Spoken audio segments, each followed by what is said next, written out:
This giant mustache has always been outside of the Salvador Dali Museum because, of course, when you think Salvador Dali, you think beautiful, elegant pencil mustache.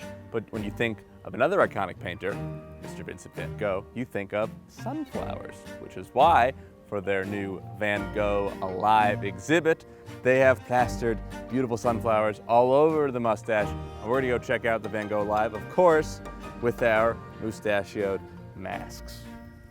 Van Gogh, Dan Go.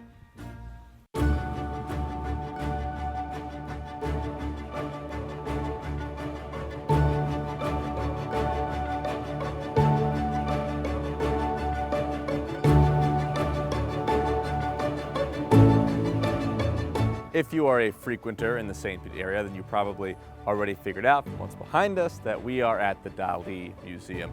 But we're actually here to talk about a different iconic painter. We are joined by Beth Bell, the marketing director here. Beth, what really famous painter who's also internationally loved that we're here to talk about? That would be Mr. Vincent van Gogh. And how are we gonna get to come feel like we're part of Van Gogh's world?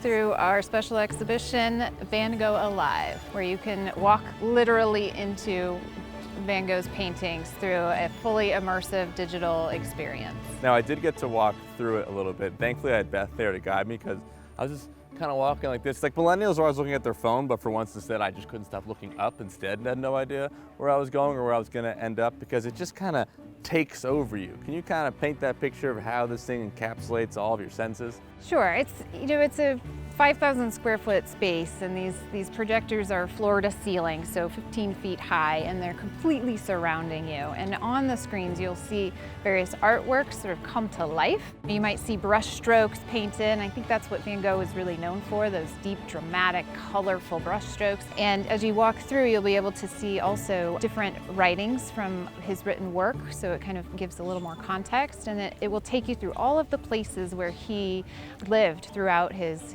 career and his life and tell you a little bit more about it. And from what we're hearing from visitors, people are coming out really inspired. You hear loud music that really puts you into his state of mind, as well as the visuals really encapsulate his life. Now, when I think about Dali and Van Gogh, I don't think of them having a lot in common, maybe because when I go look at Dali's, it's more like a Where's Waldo, and I'm like, oh, where's a little hidden person that could be a seashell, it could be the Statue of Liberty, how he's making his work. But then Van Gogh is a little more like he'll just do like a sunflower. But do you see some similarities between their works? Obviously, they're both iconic artists, both very well known. In terms of their works, I think they were both visionary. In the case of Dali, he was really very surreal and kind of in the subconscious, whereas Van Gogh delivers that vision through these thick brush strokes and through bright colors. And so neither look too much like reality, but a little bit of a different approach. Okay, so in other words, they're different, very different styles, but they're different from anybody else in history, and that's what unites them. Exactly, they were both visionary artists that no one can compete with. And it's cool that you can see both of them at the same time, so I'm excited that I got to check this out. Thank you, Beth, for having us. I appreciate it. You're welcome, thank you.